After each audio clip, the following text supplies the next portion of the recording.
안녕하세요. 저는 평범한 20대 후반 여자입니다. 제가 정말 억울한 일을 하나 겪었어요. 지금 그 사건을 거의 해결을 했고요. 지금도 심적으로 너무 힘든 상황이지만 제 이야기를 여러분들께 들려드림으로써 저와 같은 피해를 입으신 분들에게 위안이 되고 싶고 제 이야기를 들은 여러분들께 하소연도 하고 위로도 받고 싶어서 이렇게 글로나마 제 이야기를 한번 해보려고 합니다.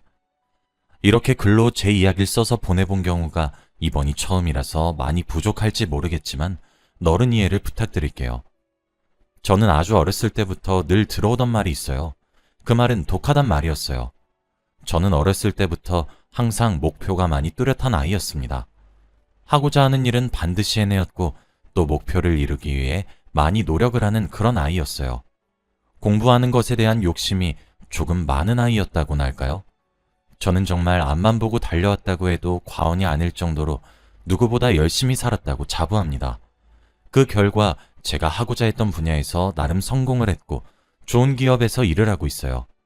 여자의 몸으로 현장까지 뛰고 있어서 정말 열심히 살아가고 있습니다. 그렇게 모든 것을 떳떳하게 제 손으로 일궈냈어요. 그런데 이런 제게 어느 순간부터 이상한 일이 일어나기 시작했습니다. 저는 현장과 사무실을 오고 가며 직장 생활을 하고 있었어요. 그래서 제 직장 생활은 조금 불규칙합니다. 아무래도 업무 특성상 현장에 나가게 되면 사실 계획대로 일이 흘러가지 않는 경우가 비일비재해서 사무실에 복귀를 못하는 경우도 많이 생깁니다. 그리고 외근도 잦기도 하고요.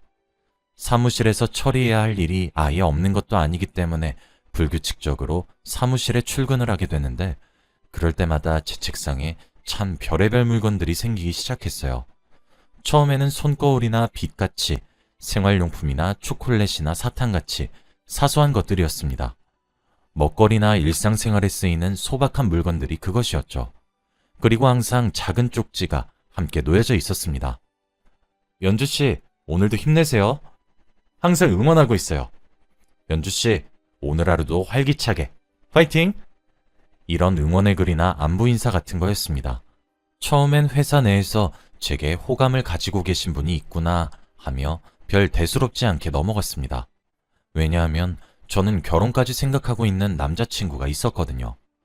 그런데 선물의 가격과 놓여지는 쪽지의 수위가 점점 과해지기 시작했습니다. 남자친구에게 이야기를 하니 그런 사람에겐 관심을 주는 것조차 위험할 수 있으니 무시하라고 하길래 무시하며 지냈습니다. 그런 사람들에게 신경을 쓰는 모습을 보이는 것조차 자극이 될 수 있다는 것이 남자친구의 의견이었고 저 또한 동의하고 있는 부분이었기 때문에 똥이 더러워서 피한단 마음으로 모른 척했습니다. 당연히 그동안 받았던 물건들은 단 하나도 사용하지 않았고 먹을 것과 같이 보관이 필요한 것들은 저희 사무실에 있는 텅비실에 비치해 두었고 저는 손 하나 대지 않았습니다. 하지만 어느 날 다이아가 박힌 귀걸이가 제 핸드백에 몰래 놓은 것을 발견하고 온몸에 소름이 끼쳤고 그 옆에는 제 다리를 몰래 찍은 듯한 사진이 인화되어 함께 놓여져 있는 것을 보고 공포심이 들었습니다. 함께 동봉된 쪽지에는 저를 희롱하는 듯한 문구들이 적혀져 있었습니다. 그때부터 소름 끼치는 쪽지들이 곧잘 오기 시작했어요. 사랑한다는 말과 함께 차마 입에 담기 힘든 수위의 말들을 내뱉었죠. 결국 저는 참다 못해 남자친구와 의논을 했고 신고를 하기로 결정을 했어요. 하지만 아무런 증거가 남아있지 않았습니다.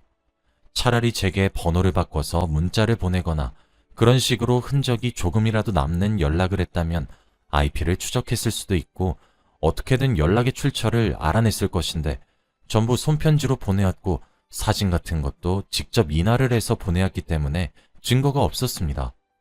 회사 사람들에게 제가 지금 곤란한 상황인 것 같다는 사실을 알렸지만 실질적으로는 아무런 도움이 되지 않았어요. 아무도 제 책상에 그런 것들을 놓아둔 사람을 본 적이 없다고 하셨거든요. 그러던 어느 날이었습니다. 그날 현장에서 커다란 문제가 생기면서 그 비책임자였던 제가 현장으로 달려나가야 했고 거기서 정말 온 힘을 다해 문제를 해결하고 있었습니다. 그때 회사에서 제게 전화가 걸려오더군요. 전화를 받아보니 부장님이셨어요. 부장님은 지끈거린다는 듯 가라앉은 목소리로 당장 회사에 복귀하라고 얘기하셨고 저는 또 무슨 일이 터진 건가 염려되어 부랴부랴 문제를 해결하고 급히 회사에 복귀했습니다. 현장에서 입은 옷도 제대로 갈아입지 못하고 아주 급하게 말이에요. 사무실에 도착해 부르셨냐는 제 말이 채 끝맺어지기도 전에 이미 제 고개가 돌아가 있었습니다. 눈앞이 아찔해지고 얼얼하다는 생각이 드는 것과 동시에 저는 이미 패대기 쳐져서 바닥에 처박혀 있었고 덩치 있는 여자 셋이 제게 달려들어 저를 밟고 욕하고 때리고 있더군요. 영문도 모르고 그렇게 계속 맞았습니다. 부장님과 차장님이 말려주지 않으셨다면 저는 아마 더 크게 다쳤겠죠. 코에서 피가 났고 어지러웠습니다. 저는 대리님의 도움으로 병원으로 옮겨졌고 병원에 가니 뇌진탕 증세가 있었고 눈썹 밑이 찢어졌더군요. 그뿐 아니라 언제 밟혔던 것인지 알 수도 없었는데 손에 금이가 있었습니다. 전치 7주의 외상을 입었다고 의사 선생님께서 말씀해 주시더군요. 저는 영문을 모르겠더라고요. 지금 어쩌다 이렇게 된 것인지도 모르겠고 아무것도 이해할 수가 없었습니다. 그날은 병원에 입원을 했고 며칠 후 퇴원해 회사에 출근을 했고 저는 따로 면담을 해야 했습니다. 저를 패대기 치셨던 세 분의 여성분들은 타부서의 차장님의 와이프 되시는 분과 그 자매분들이셨습니다. 제게 그렇게 화를 내고 욕을 하고 폭력을 행사했던 이유는 제가 그 차장님과 불륜을 저질러서라고 하시더군요. 너무 어이가 없었고 화가 났습니다. 왜냐면 저는 불륜을 저지르지 않았거든요. 심지어 제가 불륜을 저질렀다는 상대 남자가 타부서의 차장님이란 것도 충격이었습니다. 저는 차장님과 말 한마디 섞어보지 못했었거든요.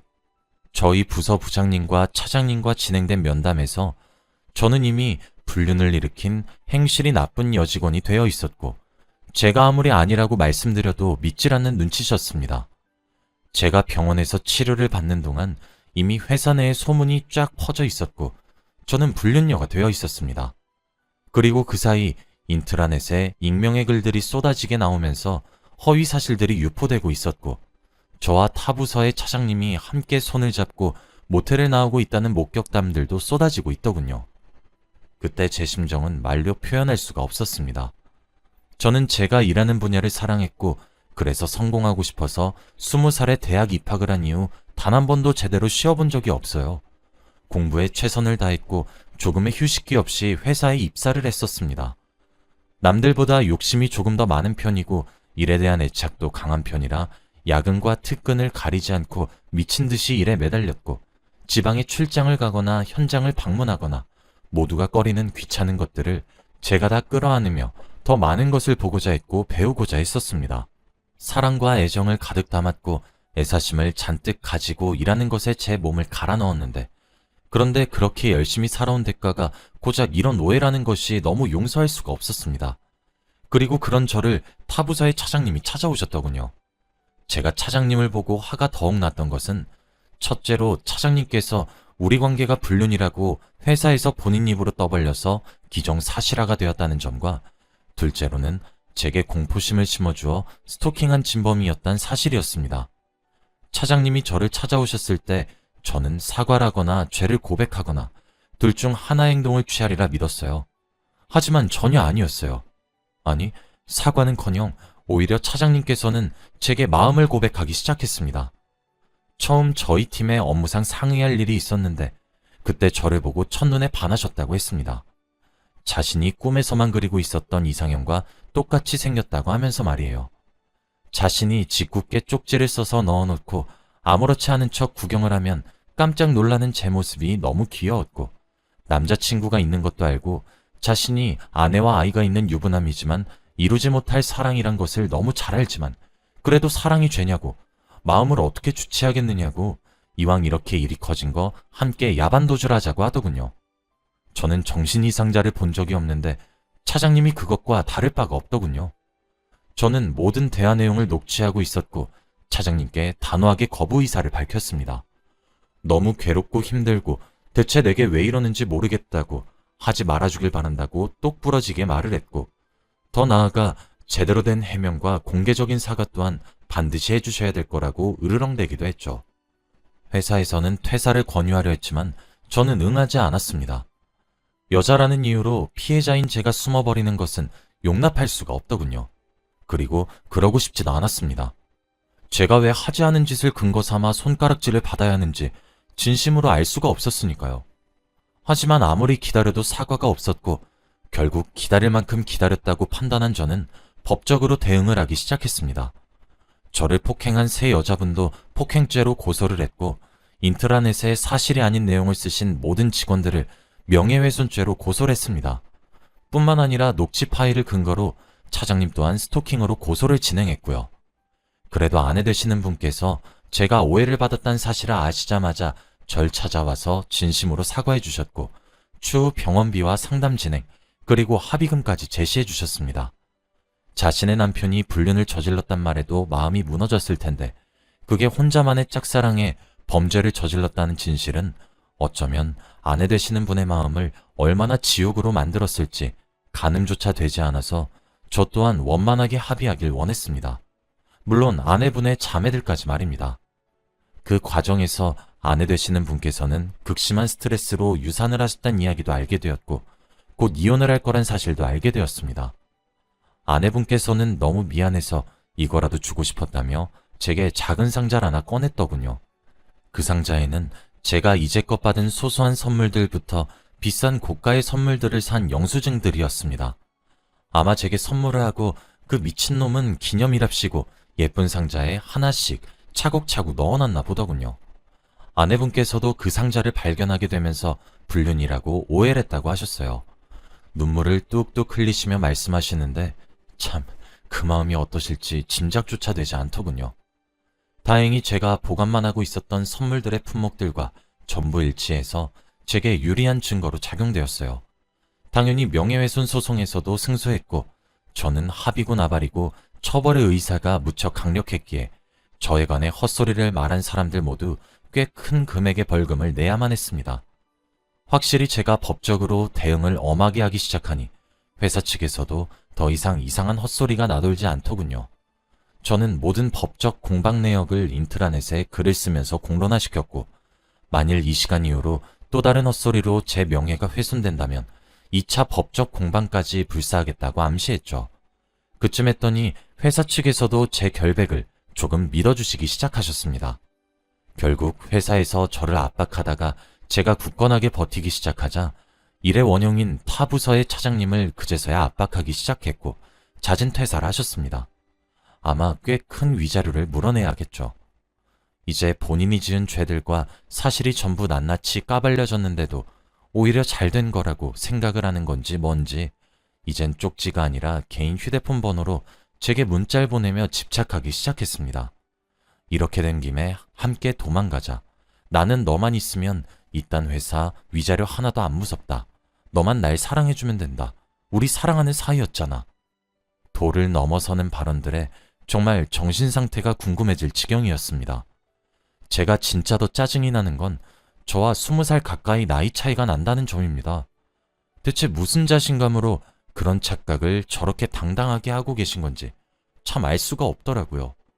그 연락들도 모았더니 좋은 증거 자료가 되어서 법적 공방에 저는 한층 더 유리해졌고, 그걸 근거 삼아서 접근 금지 신청까지 완벽하게 끝낼 수 있게 되었습니다. 저는 그 이후로 여자든 남자든을 떠나서 누군가 크게 소리를 지르면 제가 패대기 쳐졌던 당시가 떠올라 호흡하는 것도 곤란해질 만큼 힘들어지곤 합니다. 제가 강건한 태도를 취하며 일을 진행하니 저에 관한 오해가 사라졌다는 사실은 머리론 알고 있지만, 제게 웃으면서 인사하는 다른 사람들을 보고 있으면 속으로는 날 아직 불륜녀로 알고 있는 것은 아닌가 하며 무척이나 마음이 혼란스러워지곤 합니다. 대인기피증도 생겼고 공황장애도 생겼어요. 계속 상담 치료를 병행하면서 많이 나아져가는 중이지만 여전히 많이 힘들긴 합니다. 정막이 흐르는 장소에 있으면 숨을 잘 못 쉬고 갑갑해집니다. 자꾸 누군가에게 내가 지금 무엇 하고 있고 그게 왜 정당한지에 대해서 설명을 하려고도 하고요. 잠을 잘만 자던 저였는데 불면증이 생기고 악몽을 꾸기 시작하면서 살도 미친 듯이 빠졌어요. 다이어트에는 마음고생이 답이라고 하더니 그 말이 이해가 가서 웃기면서 씁쓸하네요. 그래도 정말 거지 같은 경험을 선사해준 그 미친 사장님께 한 가지 너무 고마운 점이 있다면, 제가 지금 3년째 만나고 있는 남자친구와 결혼을 조금 앞당겨서 하게 해준 점 하나가 있습니다. 소송들을 진행하는 과정에서 정말 심신이 지쳤어요. 이런 싸움을 세상을 살아가면서 누가 해봤겠고, 했다고 해도 얼마나 해봤겠습니까?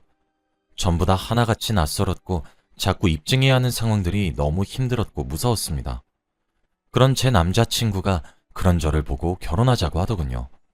제 남자친구도 일련의 상황들을 제가 미주알 고주알 이야기를 했었기 때문에 다 인지는 하고 있었으나 막상 소송까지 진행해야 된다는 것을 알게 되고는 제게 지켜주고 싶다고 이야기를 해주었습니다.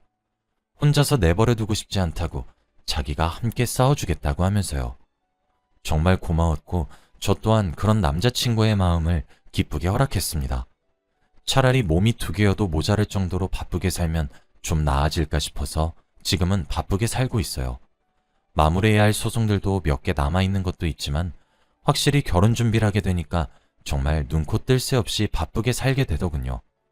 며칠 전 그 미친 차장님께서 제가 결혼을 하게 되었다는 소식은 또 어디서 어떻게 알게 된 것인진 몰라도 제게 다시 한 번 더 연락을 해와서는 정말 말 같지도 않은 소리를 짓거리더군요. 날 왜 버리는 거니? 내가 다 잘못했으니 버리지만 마라. 나는 너를 위해 모든 것을 버렸고 너와 날 선택했는데 어떻게 네가 나한테 이러니? 등등의 말을 하면서 말이에요. 저는 남자친구와 결혼 준비를 하면서 벌써 살림을 미리 합쳐서 함께 지내고 있습니다.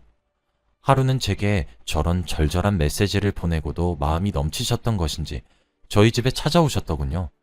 제 남자친구는 운동을 해서 덩치가 큰 편인데 제게 다가오려고 하다가도 제 옆에 남자친구가 떡하니 버티고 서 있으니 오다가 뒤돌아서 도망을 가버리더군요. 늙은 40대 아저씨가 후다닥 뒷공무니가 빠져라 도망가는 모습이 어찌나 우습던지 고작 저런 놈 때문에 내가 이렇게 힘들었나 싶어서 조금 후회가 되더군요. 업무상 휴대폰 번호를 쉽게 바꿀 수 없어서 내버려 두었는데 이젠 바꾸려고 합니다. 저는 남자친구와 결혼해서 안전하게 행복하게 살려고 하고요. 고작 저런 못난 사람 때문에 더 이상의 일상 파괴는 당하고 싶지가 않아요. 그래도 상담과 약물 치료를 병행해서 그런지 저는 점차 빠르게 나아지고 있긴 합니다. 또 이제 제 평생을 함께할 남자친구가 있어서 그런지 굉장히 많이 안정이 되었어요. 그래도 이번 일을 기회 삼아 저와 제 남자친구의 단단한 사랑을 확인하게 된 것 같아 그거 하나는 좋네요. 저는 아마 일을 다 해결하고 난 뒤 다른 지사로 발령을 받을 것 같아요. 회사 측에서도 걱정이 되셨는지 제게 다른 곳으로 발령을 받아도 괜찮다고 권유해 주시기도 했고요. 꼭 제가 버텨야만 하는 것이 아니라고 하더라고요. 감당하기 힘들다면 잠시 피하는 것도 방법일 수 있다는 남자친구의 말을 따르기로 했습니다. 만일 저와 같은 피해를 당하신 분들이 계신다면 제 이야기를 떠올려서 용기를 내셨으면 좋겠습니다. 잘못한 사람은 피해자가 아니라 가해자란 사실을 항상 명심하시길 바라고요. 제 이야기는 여기까지입니다. 긴 이야기 들어주셔서 정말 감사해요. 저는 앞으로 행복해지려고 노력하려고 해요. 여러분들도 평안한 하루 보내시길 바랄게요.